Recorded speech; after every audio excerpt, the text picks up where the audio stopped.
Good morning guys, welcome to my another new blog. এবং আজকে এখন বাজে 12টা নাগাদ।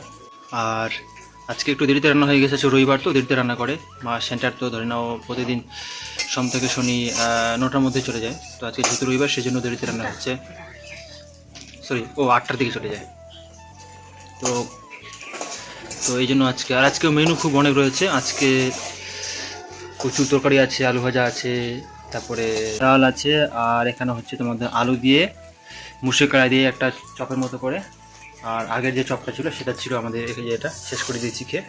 এটা ছিল শঙ্কর আলু দিয়ে, আর কি দিয়েছিল, আর মুসুর কড়াই দিয়ে, সরি লাল আলু। এই হচ্ছে ভাজছে।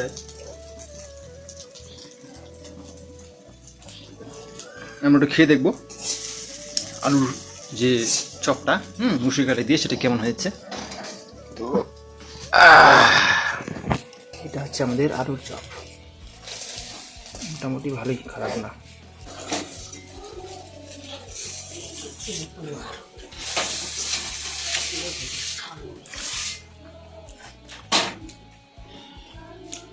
ভালোই, খারাপ না।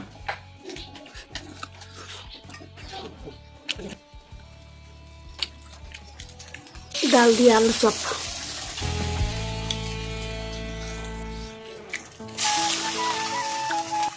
ডাল কমা।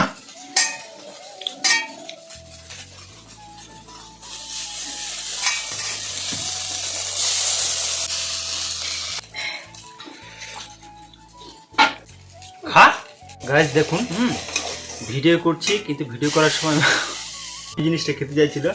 তারপরে ভিডিও করছিস তাহলে খাবো না নাকি, সব ডিটেলসে কোয়া উচিত। খাগে হতভাগী দুঃখিনী মায়া আমার। হ্যাঁ, হতভাগী দুঃখিনী দুর্দশাগ্রস্ত এক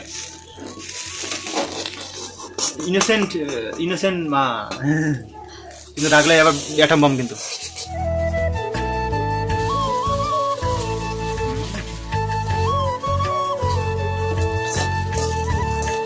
খুব সুন্দর, দারুণ। তাহলে বেড়ে দেবো এক করে। তোমার পাঁপড় থাকবে একটা, দুই, এইটা তিন, আলু ভাজা করে দিয়ে দিব।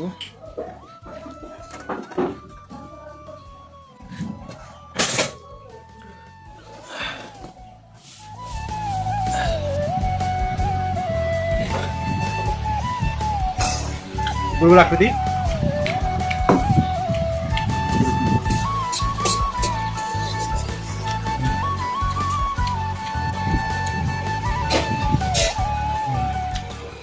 আমাদের খাওয়া সম্পূর্ণ হয়ে গিয়েছে, এবার আমরা একটু রেস্ট নেব। হাই গাইস, এই হচ্ছে আমার মা। দাঁড়া একটু কথা কা। কমুনা কি হবে কয়া, কথা কয়া কি হবে, কিছু কমু না কেন? তো গাইস, আমাদের আজকের ব্লগটা যদি অবশ্যই ভালো লাগে তাহলে অবশ্যই লাইক করে দিতে হবে, সাবস্ক্রাইব করে দিতে হবে।